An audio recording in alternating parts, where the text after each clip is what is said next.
A reclusive tech millionaire returned to his childhood home, only to be paralyzed by the sight of his late sister's daughter, shaking with fever in a locked, unheated room. The child's new stepmother, a woman of immaculate public grace, insisted the girl was merely being dramatic. Why would a child be treated like a prisoner in her own father's house? And who was the real monster hiding behind a pristine white picket fence? Julian Vance parked his sleek, black sedan on the curb, the engine sighing into silence. The car was an anomaly on this quiet, suburban street, a shard of obsidian dropped into a pastel painting. He looked at the house where he and his sister, Eleanor, had grown up. It was perfect, too perfect. The lawn was a manicured carpet of impossible green, the rose bushes bursting with disciplined blooms, the white picket fence a fresh, gleaming white.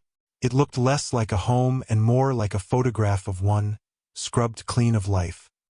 He hadn't been back in 2 years, not since Eleanor's funeral and her husband Robert's hasty remarriage to a woman named Clarissa.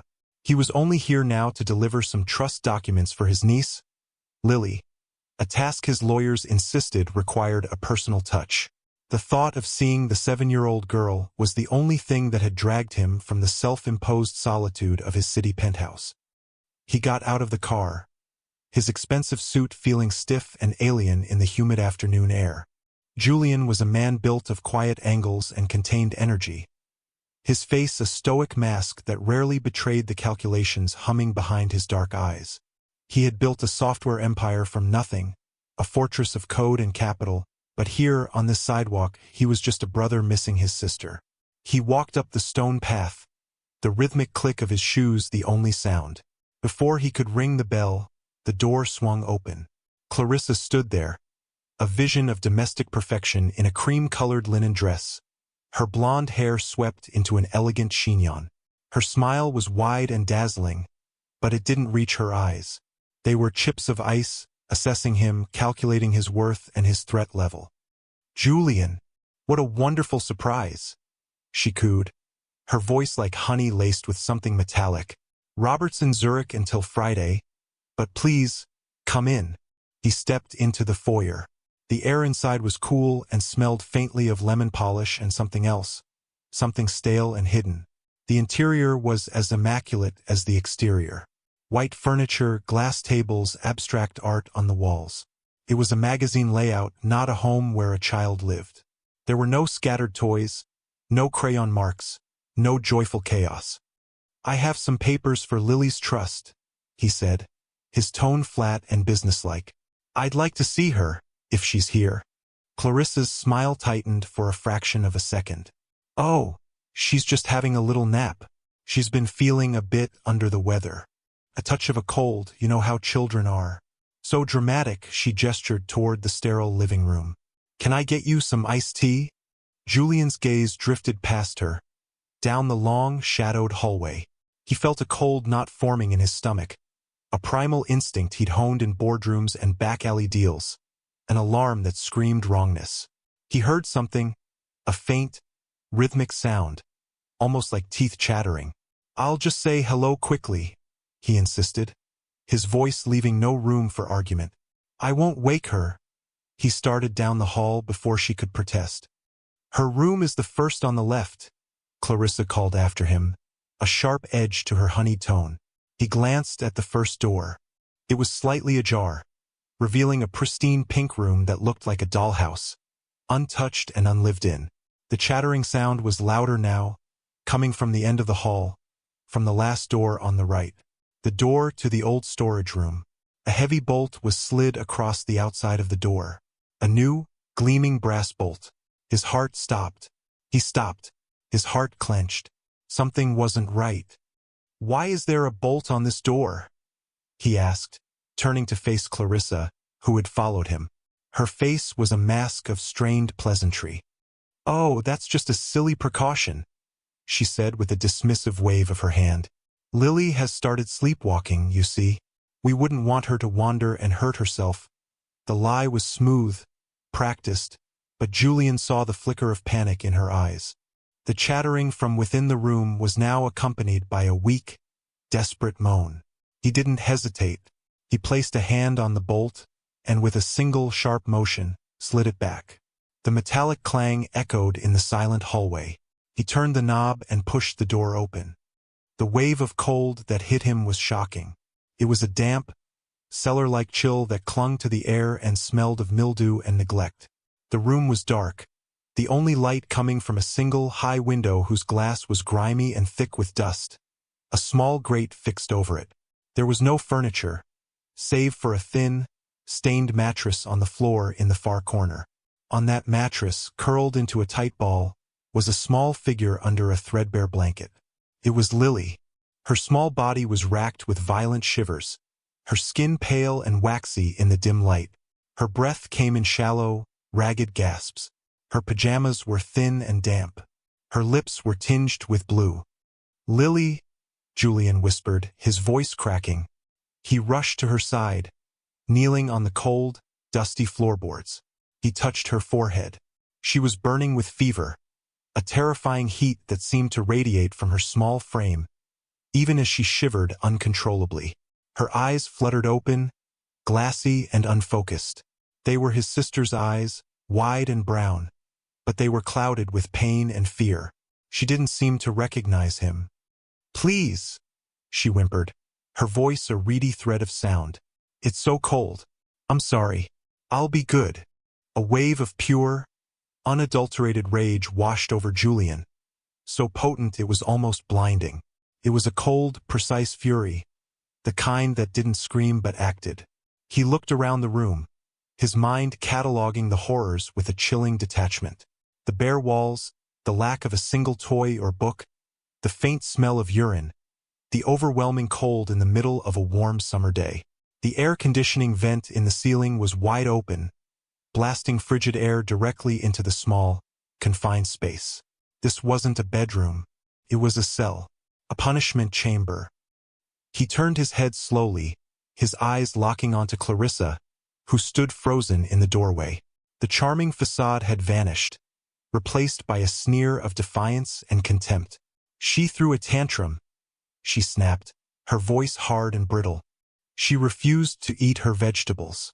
She needs to learn that actions have consequences.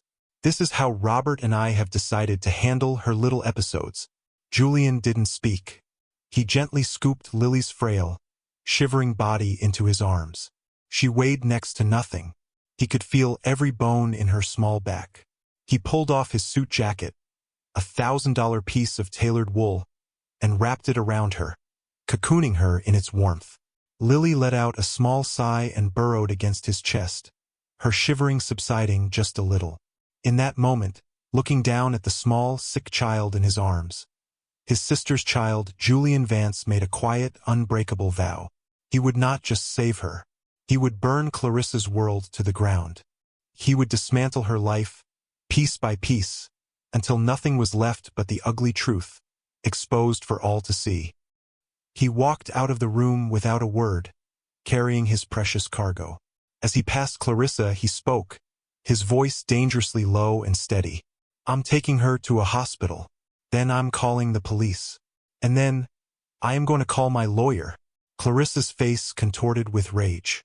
"You have no right. She is my stepdaughter. You can't just walk in here and take her." "Watch me," Julian said, his voice like the closing of a vault door. He didn't look back. He walked through the pristine, soulless house, out the front door, and into the warm sunlight, leaving the perfect facade and the monster within it far behind. He carefully buckled Lily into the back seat of his car, turning the heat on full blast despite the summer day. The little girl was already drifting into a feverish sleep, her small hand clutching a fold of his shirt. As he pulled away from the curb, Julian's mind was already working, formulating a strategy. This would not be a battle of emotions. It would be a war of information, and he was a master of the craft. The emergency room doctor, a kind woman with tired eyes named Dr. Anya Sharma, confirmed his worst fears. Pneumonia, severe dehydration, malnutrition, bruises in various stages of healing ghosted across Lily's back and arms, hidden by her pajamas. Dr. Sharma documented everything with meticulous care, her expression growing grimmer with each notation. "This is not from a touch of a cold," she said, her voice firm, meeting Julian's gaze. "This is prolonged neglect. The bruising is consistent with non-accidental injury. I'm legally obligated to file a report with Child Protective Services." "I want you to file it," Julian said, "and send me a copy of all your records. I want my own private physician to examine her as well." He was already thinking ahead, building his case. A single report could get lost in bureaucracy. He would build an unshakable mountain of evidence. While Lily was being admitted and treated, Julian sat in the sterile waiting room, his phone to his ear.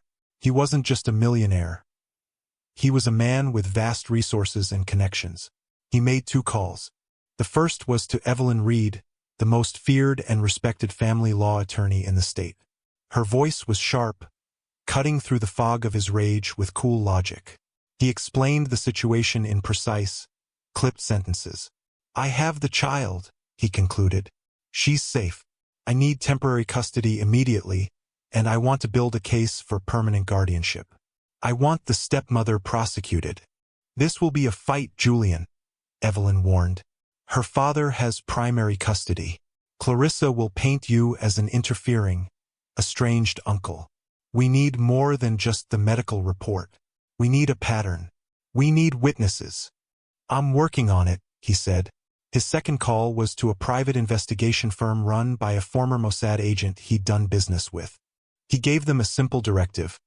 "I want to know everything about Clarissa Mayhew, every job she's ever had, every dollar she's ever spent, every person she's ever known.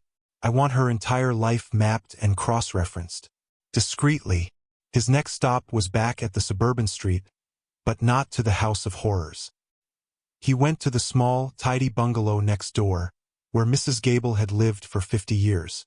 He remembered her from his childhood as a woman who always had cookies and a kind word. He found her tending her hydrangeas, her back bent with age. When she saw him, her eyes widened in recognition, then quickly clouded with fear. "Julian Vance. My, you've grown," she murmured, wiping her hands on her apron. "Mrs. Gable," he said, his voice gentle. "I need to ask you about Lily." The old woman's face immediately fell. She wrung her hands, her gaze darting nervously toward Clarissa's house. I don't like to get involved in other people's business. Lily is in the hospital with pneumonia and malnutrition," Julian stated, letting the words hang in the air. "The doctor said it's neglect." Tears welled in Mrs. Gable's eyes. "Oh, that poor baby," she whispered. "I knew it. I knew something was wrong." She lowered her voice, leaning closer. "That woman, she's not right. I hear her yelling. Horrible things. I've seen her lock Lily out in the backyard for hours, even when it was cold. No coat. The little girl would just stand at the back door, not even crying, just waiting. I called the police once a few months ago. They came, and that Clarissa came out smiling, told them Lily was just having a breather after a tantrum. She invited them in for coffee. They left 5 minutes later, laughing with her. She looked over at my house when they were gone. Such a look. Scared me. I'm an old woman, Julian. I live alone. You won't be alone in this," Julian promised her, his voice imbued with a certainty that calmed her trembling. "My lawyer will contact you. All you have to do is tell the truth. I will handle the rest." Days turned into a week. Julian had a court order granting him emergency temporary custody. He moved Lily from the hospital into his penthouse, which his staff had transformed overnight. A room was filled with soft things. Plush toys, a canopy bed, and a wall of art supplies. Lily was a ghost in her new surroundings. She was physically recovering, gaining weight, the color returning to her cheeks. But she didn't speak. Not a single word. She communicated with small nods or shakes of her head. She would flinch if he moved too quickly and watched him with wide, haunted eyes. He didn't push. He simply existed in her space. A quiet, constant presence. He read to her at night, his deep voice a soothing rumble, and he worked from his home office, the door always open so she could see him. The report from the private investigators landed in his inbox like a bomb. Clarissa's life was a trail of debt, deceit, and manipulation. She had 2 prior marriages, both to wealthy, recently widowed men, both of which ended with her receiving a significant settlement after a short period. She had a history of forging documents and running up massive credit card debts. Most disturbingly, they found a pattern of draining her new husband's assets, funneling money into offshore accounts. A forensic accounting of Robert's finances showed nearly $250,000 had been moved into an account under Clarissa's maiden name over the past year. She wasn't just cruel. She was a predator, and Robert was her latest mark. But it was the human intelligence that provided the key. The investigators had found a former nanny who had worked for Clarissa for 3 weeks before quitting in horror.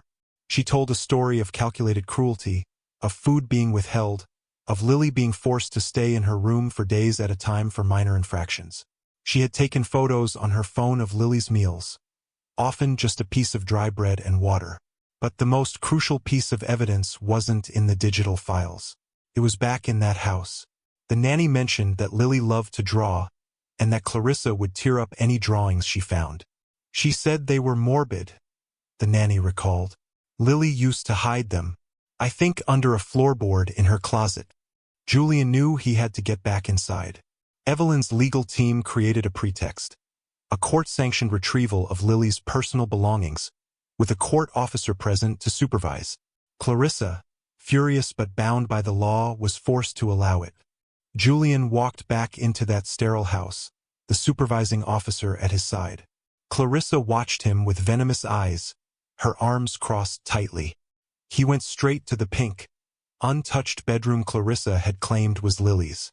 He entered the closet and, running his hands along the floorboards, found it. A single board slightly looser than the others. He pried it up with a pocket knife. Underneath was a small, worn shoebox. Inside were dozens of crayon drawings on cheap paper. Julian's hands trembled as he looked at them. They were a silent, heartbreaking diary of a child's terror. One picture showed a small stick figure, labeled L, locked in a dark, barred room. A large, angry-faced stick figure with bright yellow hair, labeled Mommy C, stood outside, smiling. Another showed the little girl crying at an empty dinner table. Another showed her shivering in the snow in the backyard, looking at the warm, lit-up house. It was the most powerful testimony he could ever have hoped for. It was Lily's voice, finally breaking through the silence. Evelyn Reed spread the evidence across the polished mahogany of her conference table. The medical reports, Mrs. Gable's notarized statement, the nanny's testimony and photos, the forensic accounting report detailing the embezzlement, and in the center the small pile of crayon drawings. "This is it, Julian," she said, her voice grim but satisfied. "This is more than enough. We can destroy her in a closed family court hearing." "No," Julian said quietly. "That's not enough. She spent her entire life hiding in the shadows, destroying lives behind a mask of charm. A closed hearing lets her slip away. She needs to be exposed. Publicly. I want everyone who ever bought her lies to see the monster." Evelyn raised an eyebrow. "That's a risky strategy. It could turn into a media circus." "Good," Julian replied. Let them watch. He had seen a news item that morning. Clarissa, in a stunning display of audacity, was chairing a high-profile charity gala in 10 days' time. The Children's Wellness Foundation annual benefit. The irony was so profound it was almost sickening. It was also the perfect stage. Clarissa felt the walls closing in. The court order for Lily's belongings had been a shock. The presence of a lawyer, the cold efficiency of it all, had unnerved her. She knew Julian Vance was not a man to be trifled with. Her husband, Robert, was calling from Zurich, confused and agitated, relaying the questions Julian's lawyer was now asking him. She had spun him a tale of a hysterical, overprotective uncle and a rebellious little girl, but for the first time, she could hear the doubt in Robert's voice. She needed to regain control of the narrative. The gala was her chance.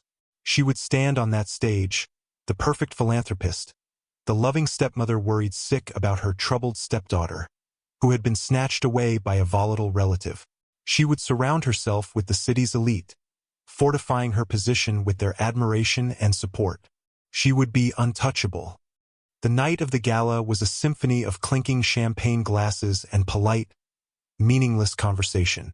The grand ballroom of the city's most expensive hotel was filled with wealth and influence. Clarissa was radiant in a shimmering silver gown, moving through the crowd with practiced grace, accepting praise for her tireless work for the children. She took the stage to a round of thunderous applause. A massive screen behind her displayed the foundation's logo.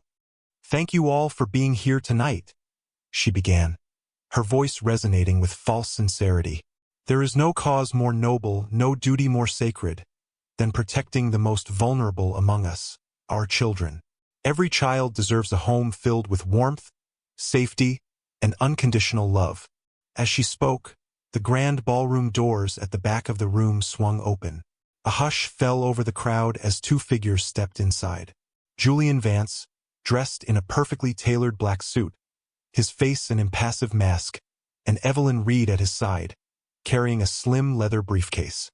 They walked down the central aisle with a calm, deliberate pace that commanded attention. The security guards moved to intercept them, but Julian simply held up a hand, and they stopped, intimidated by his sheer presence. Clarissa faltered, her smile freezing on her face. "Julian," she said, her voice tight, trying to regain control. "This is a private event. I have a few things to add about protecting vulnerable children," Julian said, his voice amplified by the room's acoustics. He didn't shout, he didn't need to. Every word was a shard of ice. He walked up the side steps to the stage. Evelyn followed, connecting a small laptop to the podium's projection system. "What is the meaning of this?" Clarissa hissed, her eyes blazing with fury. "Get off my stage." "Your stage," Julian countered, turning to face the stunned audience. "This stage was paid for with money you stole from my sister's husband while you systematically abused her daughter." A collective gasp rippled through the room. On the screen behind them, the foundation logo was replaced by a scanned document, Dr. Sharma's medical report, with the words pneumonia, malnutrition, and non-accidental injury highlighted in red. "These are lies," Clarissa shrieked. "He's unstable. He's obsessed." The image on the screen changed again. It was a photograph the nanny had taken, a close-up of a dinner plate holding a single dry piece of bread and a glass of water. "This is the unconditional love Clarissa provided," Julian said, his voice echoing with cold fury. Next, a complex chart appeared, showing the flow of funds from Robert's accounts into Clarissa's offshore holdings.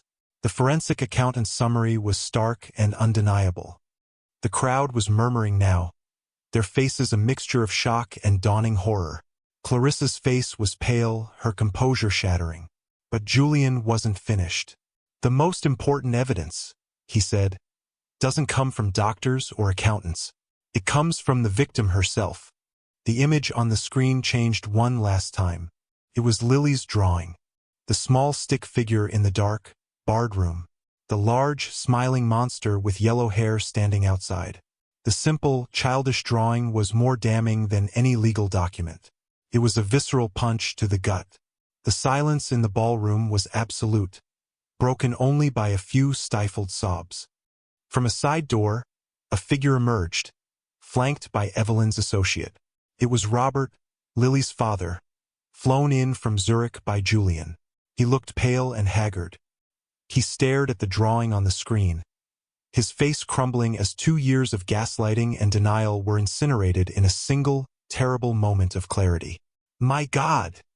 he whispered, his voice breaking. "What has she done?" That was the final blow. Clarissa's facade completely disintegrated. Her carefully constructed world had been publicly, systematically demolished. "She was a horrible child," she screamed, her voice a raw, ugly sound, all pretense of sophistication gone. "She was always moping, always reminding him of her dead mother. She deserved it. She deserved every second of it." Her shrieked confession hung in the air, a testament to her own monstrosity. As if on cue, 2 uniformed police officers, who had been waiting discreetly at the back, walked calmly down the aisle. The crowd parted for them like the sea. They ascended the stage, their faces grim. Clarissa stared at them, her eyes wide with animal panic, and then she crumpled. A heap of silver silk and exposed evil on the stage she had built for her own glorification. The aftermath was swift and brutal. Clarissa Mayhew was arrested at the gala, the flashbulbs of guests' cell phones documenting her fall from grace. The story was a media firestorm, a cautionary tale of hidden evil in a picture-perfect suburb. Her assets were frozen, and the full extent of her financial crimes came to light. Faced with overwhelming evidence and public scorn, she accepted a plea bargain that sent her to prison for a very long time. Robert, shattered by his guilt and failure as a father, willingly and tearfully signed over full legal guardianship of Lily to Julian. He knew he was not the parent his daughter needed. Not yet. He had his own long road of atonement ahead. Julian shielded Lily from all of it. He sold his penthouse, liquidated a portion of his company, and bought a quiet, sprawling house on the coast, a place of sea air and open skies. He disappeared from the world of business and high society, his entire focus narrowing to the small, silent girl in his care. Their new life was measured not in stock prices or quarterly reports, but in small, incremental victories. The first time Lily ate a full meal without fear. The first time she explored the garden on her own. The first time she slept through the night without nightmares. Months passed. The house began to feel like a home. The silence was no longer heavy with trauma, but filled with a comfortable peace. One sunny afternoon, Julian was sitting on the porch, reading, when Lily came out to join him. She had been drawing, as she often did, her crayon pictures slowly changing from dark rooms and angry faces to images of seagulls, waves, and flowers. She held up her latest creation for him to see. It was a drawing of two stick figures. One was tall, with black hair. The other was small. They were standing on a beach, under a bright, smiling yellow sun, and they were holding hands. Julian's heart swelled. Lily pointed to the drawing, then looked up at him, her sister's eyes now clear and bright. She spoke, her voice soft but steady, the first full sentence she had offered him since her rescue. "It's warm here, Uncle Julian." He pulled her into a gentle hug, burying his face in her hair, overwhelmed by a feeling more profound and satisfying than any business deal he had ever closed. He had protected her. He had given her a voice. He had brought her into the warmth. In the end, evil often wears a beautiful mask, hiding its rotten core behind a facade of charm and respectability. It thrives in the silence of those too afraid to speak and in the blindness of those who refuse to see. But true strength isn't found in dominance or control. It is found in the quiet, unwavering resolve to protect the innocent. It is the courage to step into the darkness and shine a light, not for applause or recognition, but simply because it is the right thing to do. How many silent victims are waiting for a voice? How many reluctant witnesses hold the key to unlocking a hidden truth? The world is saved not by grand gestures, but by the simple, powerful act of one good person refusing to look away. Thank you for joining me on this journey. If this story touched you, or if you have a personal story about the power of standing up for someone who couldn't stand up for themselves, I would be honored to read it in the comments below. May we all find the strength to be the light in someone's darkness.